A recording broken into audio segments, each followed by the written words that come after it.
Hi there. So I thought today I would open with a rather straightforward and simple question for the futurist. I know it's not an easy one to answer, but I got to considering this quite pointedly, quite serious today. I was on the Contra Hyper Preterist forum, and on there, um, I wrote a question and submitted it to the moderator, who I do not believe will post it. But the point I was making was, why, futurist, has Jesus not returned yet? Why didn't Jesus return yesterday? And do you live as if Christ could return tomorrow? If you do, then what makes tomorrow different from yesterday? It's a curious thing. If you look at the signs, right, what they signify, these can be applied to multiple generations, right? So why? You know, I don't want to get too abstract, but religious mobility is tending away, it's moving away from conventional expressions, one of them being Christianity. I would imagine in the future you're going to have lots of people who are just not biblically literate and just a fringe group who might engage with these scriptures. I suppose then you might say, well, that satisfies his question, will the Son of Man find faith when he returns? But you got to look at it like there's been 101 generations since Jesus. There's been 2,000 years. There's been this looking for signs, okay? And I'm trying to think, something over a billion Christians, I would say. I think that's a good approximation. Over a billion Christians have come into this world and died. There's currently 2.5 billion Christians in the world, okay? And, I think it's safe to say that around a billion believers would have come into this world and perished. And were they admonished to look, to be watchful? Why? That's so many people, a succession of failure to transpire. The scripture says, he who is coming shall come in a very, very little, and he will not tarry. Well, it's been 2,000 years, futurist. Does that not meet the definition of tarrying? Oh, but the Lord contrives of time in a different manner than we do. Well, I don't know about that, and when it comes to these prophecies specifically, because Jesus Christ said he would return in the first century, that they wouldn't finish going through the cities of Israel before the Son of Man comes, that he will come with his angels and with his reward and with his kingdom before those standing in his presence in the first century should taste of death. These are the words of the Messiah. They're unambiguous. They're not to be ignored. Okay? So why, futurist? Why hasn't Jesus Christ returned? See, the preterist position has this finesse about it where we know that the Lord was to manifest in the first century, according to Daniel's prophecy, and he preached what? That the kingdom of heaven is at hand. Yes? And then he would be cut off as per prophecy, and he would return as the latter reigns, the parable of the fig tree, okay, where the man comes by after 4 years, okay, 40, 4 years, and if it's not produced fruit, he'll cut it down, okay. We take that to mean the 40 years, okay. That also fulfills that motif of Moses and the wilderness, wandering towards the promised land. So we have this beautiful narrative that makes sense. Okay, then you have the three and the time times and half a time. Okay, which are just so perfectly uh, enmeshed in history when you look at the First Roman Jewish War from 66 to 70 AD. And as Daniel 12:7 states, this times and half a time reaches its fulfillment when the power of the holy people is being completely shattered, that being the temple, the last eschatological tenet to fall, that Herodian temple. So it makes sense for us.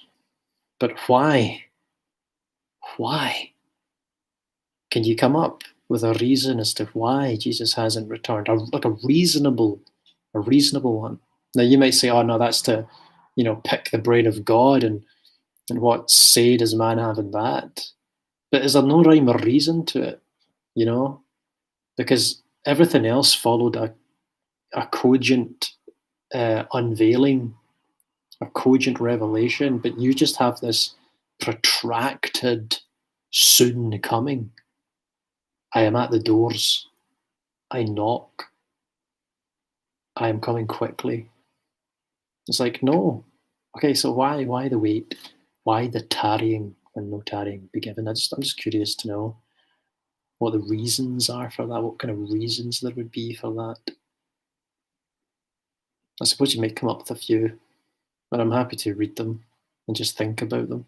Anyways, before I was speaking about the false prophets, and there was some incredible ones. There was the Egyptian, there was Bar Jesus, but these false prophets led people astray in the first century and ultimately didn't really benefit people. It got people killed, really. So, after speaking of the false messiahs and prophets, Jesus prophesied of wars and the rumours of wars that would take place before the time of the end. Matthew 24:6-7. So, the point of this video is to demonstrate how these prophecies point to the first century. Not going to go through everything here. Again, I want to keep this kind of tight, maybe a little 15 minutes from now. So the fulfillment of this prediction of wars and rumours of wars is soundly affirmed by Tacitus in the annals of history. Tacitus recorded the following conflicts, which all took place after the Lord's ministry and before AD 66. The Iberians and other nations waging war against Parthians. Parthians, sorry.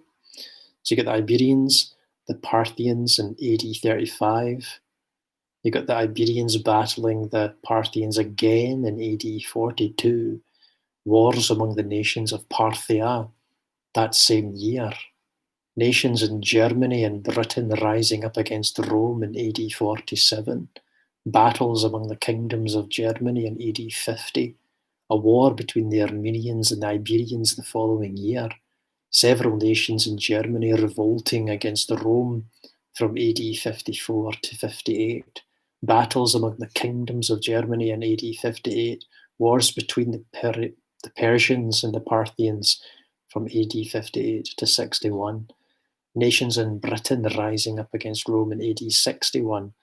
And a great war between the Parthians and the Romans that involved several other nations from AD 58 to 63. Quite intense fighting. Josephus also documented several wars and the rumours of wars which took place during this time. The Jews battling against the Arabians in AD 36, the Romans planning a war against the Arabians the following year, the Greeks fighting against the Jews in AD 38, rumours of a coming war between the Romans and the Jews in AD 40, the Greeks and the Syrians fighting against the Jews near the same time, the Jews battling the Philadelphians circa AD 45, the Romans marching against the Jews circa AD 50, the Romans putting down a battle between the Jews and the Samaritans in AD 52, and the Romans stopping a war between the Jews and the Syrians in AD 59. Thus, the Lord's prediction of wars and the rumours of wars during this time was accomplished. It simply was, as a fact of recorded history within that generation. It's so funny, I keep saying again, if there's any ambiguity in Matthew 24 about its first century placement, and there isn't any serious doubt, there's only pretend doubt, then you can look at Matthew 23 instead. The last 20 verses spell it out in no uncertain terms that all of the righteous bloodshed on all of the earth will be avenged against that generation. Woe to you, scribes and Pharisees! I'll send you wise men, prophets, and scribes, and you will crucify them, scourge them, that upon you may come all the righteous bloodshed in the world. It's a lot to think about. So Jesus also prophesied that famines would take place during this time period. Seneca wrote of severe famines in Rome, which occurred in AD 41. On the Shortness of Life 18, that's one of Seneca's books. Luke mentioned a great famine that took place during the reign of Claudius, Acts 11:28, which is likely the famine that occurred in Judea circa AD 45 and was recorded by Josephus. Tacitus also wrote of a severe famine in Rome that took place in AD 51. Thus the Lord's prediction was accomplished. All these things finding their application in the first century, spoken to first century people, having their fulfillment that they could see it being revealed, so much so that John could identify that he was in the last hour. Jesus also told his disciples that earthquakes would arrive during this time. Acts mentions a great earthquake in Philippi that occurred circa AD 50, Acts 16:26. Tacitus wrote of earthquakes in Rome that took place in AD 51, a severe earthquake in Apamea that occurred in AD 53, an earthquake that brought Laodicea to ruins in AD 60, and an earthquake in Campania that almost completely demolished Pompeii in AD 63. The Lord's prophecy of earthquakes was therefore also fulfilled. In Luke's account of the Olivet Discourse, Jesus also foretold that outbreaks of pestilence would precede the time of the end. Josephus wrote of a severe pestilence in Babylonia that took place in AD 40, and both Tacitus and Suetonius recorded a great pestilence in Rome that occurred in AD 65. History, therefore, once again affirms the fulfillment of the Lord's prophetic word. Jesus described these false deliverers and prophets, wars, famines, and pestilences as the beginning of birth pains, Matthew 28:4. He thus implied that these troubles would increase when the time of the end would arrive in AD 66. This is precisely what took place. Tacitus described the period following AD 66 as a time when the empire was rich with disasters, terrible with battles, and torn by civil and foreign wars. Josephus said that during this period Rome was in great disorder, the east was exceedingly tumultuous, and every part of the inhabitable earth was unsettled and tottering. These birth pains increased most severely in the land of Judah, not to be overlooked, because Judah was predicted to be a place of particular turmoil. So these birth pains increased most severely in the land of Judah. After the Jews began their war with Rome, a great many false prophets appeared in Jerusalem and brought multitudes to ruin. Wars broke out against the Jews throughout the Roman Empire. They were also troubled by several great earthquakes and struck with many severe famines and plagues. The Lord elsewhere prophesied that these birth pains would be experienced by the righteous first and then the wicked. John 16:16-22. He told his disciples that the world would rejoice when labour would come upon them, but he would return in just a little while to turn their sorrow into joy. This is when the birth pains would seize their persecutors. 1 Thessalonians 5, 1-5. However, as a pregnancy is known to last 40 weeks, but the day and the hour of the birth is unknown in advance, so the Lord's coming would be known to take place within 40 years. That is before the passing of the generation then present. Matthew 24, 34. But the day of the Lord and the hour of his arrival would be unknown in advance. Matthew 23, 34-36, Mark 13, 30-32. The Old Testament prophets often referred to God's judgment upon a nation as birth pains. In the Olivet Discourse, Jesus echoes this language to describe the troubles that would soon come upon Judah. Matthew 24, 8. This labour, however, would not result in judgment alone. According to Jesus, the beginning of these birth pains would indicate the nearness of his coming to redeem the church and establish his kingdom. Luke 21, 8-32, Matthew 24, 34. This describes the messianic birth pains which had been foretold by the prophets. Isaiah prophesied of the messianic birth pains, and the New Testament affirms that his prophecies related to the founding and establishment of the church. In speaking of his unique labour, Isaiah foretold that Abraham's wife Sarah would give birth to a people who would possess the nations, Isaiah 54, 1-3. Recalling this prophecy, Paul explained that Sarah pictured the new covenant, which was giving spiritual birth to the citizens of a heavenly Jerusalem. Romans 9, 8-9, Galatians 4, 22-31, Genesis 16-21, Isaiah 51, 2 and 54, 1. According to Paul, this heavenly Jerusalem answered to the church, Galatians 4, 22-31.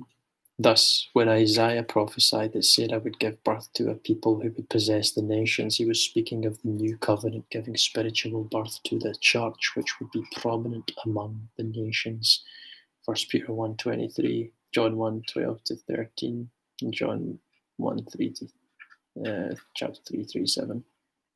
Isaiah elsewhere prophesied that Zion would give birth to this kingdom before she would experience labour. Isaiah 66, 7-9. This was the case in apostolic generation because the new covenant was giving spiritual birth to saints and transforming them into God's kingdom before the labour pains had seized Jerusalem at the time of the end. The messianic birth pains were also foretold by Jeremiah. He prophesied the labour would seize Judah in the last days and Israel would be restored under King David at this time. In Acts it's recorded that these last days had arrived, Acts 2:16-17, and David's kingdom was being rebuilt as Jews and Gentiles were accepting Jesus, Acts 15, 17-18, Amos 9, 11-12. Thus the time was then present for the fulfillment of Jeremiah's prophecy, and Israel was being restored as the church. The messianic birth pains would therefore seize Judah in the 1st century, and the church and the nation is the nation that would be established at this event. Micah also prophesied of the messianic birth pains, and the New Testament references to this oracle further prove that this labour would result in the establishment of the church at the fall of Jerusalem in 70 AD. In Micah's oracle it is stated that in the last days God would make a remnant into a great nation, and he would redeem this nation from Babylon when labour pains would seize Zion. Again, the last days were present in the 1st century, Acts 2:16-17, Hebrews 1, verse 2. And the great nation that was being made from the Jewish remnant at that time was the church. Colossians 1:13, 2 Corinthians 4:16, Timothy 3:5-7, 1 Peter 2:9, Revelation 1:5-6. Thus the early church would be redeemed from Babylon when labour pains would seize Zion. In Revelation, John echoed the words of Micah, declaring that a remnant would be delivered from the gate city Babylon. Notably, John placed this deliverance at the Lord's coming against the great city, Revelation 14:8, Revelation 16:19, and Revelation 18. And they'd recorded that these things would take place soon, Revelation 1:1-3, Revelation 22:6, 10, 12, and 20. Thus the Lord's coming against Babylon would coincide with the birth pains of Zion and result in the redemption of the church from Babylon. And these things were at hand when John wrote. Notably, John identified the great city Babylon as the city where the Lord was slain, Revelation 18, and charged it shedding the blood of the prophets. Jerusalem was the city where the Lord was slain, and Jesus charged her leaders with shedding the blood of the prophets, Matthew 23:29-38.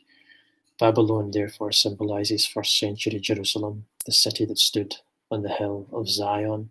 Thus Micah the was prophesying that in the apostolic generation God would make a remnant into his church, and this people would be redeemed from Jerusalem when the Lord would come against that city, and her land would be seized with the pains of labor. Accordingly, Jesus told his disciples that the beginning of the birth pains would signify the nearness of Jerusalem's destruction and his coming to redeem his people and establish his kingdom. And all these things would happen before the passing of the generation then present. The messianic birth pains would result in redemption far greater than the relief of the apostolic generation from Jewish persecution. In Romans, Paul taught that this neighbour would redeem his generation along with all previous generations from the bondage of sin and death. He stated also that the glorious redemption was about to take place.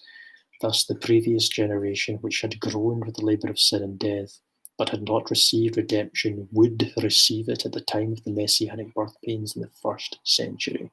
Both Isaiah and Hosea also prophesied of birth pains that would redeem the dead, and Jesus placed the fulfillment of these prophecies in the apostolic generation. To observe this, first note how these Old Testament oracles describe the punishment that was to coincide with the birth pains. In Isaiah's prophecy, it is stated that the earth would give birth to the dead when God would punish the land for its iniquity, for all the righteous blood that had been shed upon it. Isaiah 26:19-21. In Hosea, it is recorded that God would ransom his people from the grave when he would seize Judah with birth pains for storing up their iniquity. Hosea 13:12 and 13. Thus, the messianic birth pains would redeem the dead when God would punish Judah for filling up her iniquity and for all the righteous blood that had been shed in that land. Jesus made it clear that this punishment would arrive in the first century. He told the Jews of his generation that they should fill up, and they will and would fill up the iniquity of their fathers, and the blood of all righteous would be avenged upon them at the desolation of their house of worship. Matthew 23:29-38. This desolation arrived at the fall of Jerusalem in AD 70. This is therefore when the punishment that was predicted by both Isaiah and Hosea was fulfilled. Thus the redemption of the dead, which was to coincide with this punishment, also came to pass at that time. This redemption involved the resurrection of the dead, because Paul cited both Hosea and Isaiah's prophecies regarding the redemption of the dead and maintained that both would be fulfilled at the Lord's coming to raise the dead. 1 Corinthians 15:54-55, Isaiah 25:8, Hosea 13:14. And that says it all for there. So we can see how all these prophecies that are given, false prophets, wars and the rumours of wars, earthquakes, how this tumultuous time would crescendo, it would raise up, it would build in activity, in excitement, in birth pangs, in the pain of labour for those 40 weeks or 40 years until it produced something new. Something was born again, something better, something of heaven, of God, life, the true life. So my question again, Futurist, is why has Jesus not returned? I would submit to you that he has, and that it's you who needs to do a bit of turning. Ken Barber, I was for the first time in my life going to type first, but as the first shall be last, and the last first I won't. That's very good. I like it, Ken. I like it. Michael, if God is so merciful, why do the innocent suffer so much? Well, the problem of evil. The problem of evil. That was not a question I was expecting to address in this video. Gosh, okay. So if you recognize that there's such a thing as innocence in this world, and that there's such a thing as, let's say, evil in this world, then you recognize a moral law. In order for there to be a moral law, there needs to be a lawgiver upon which to hinge that perspective. So the very question posits the existence of God. I'm sorry, I don't think that's a very satisfying answer, but that is how an apologist would respond to that.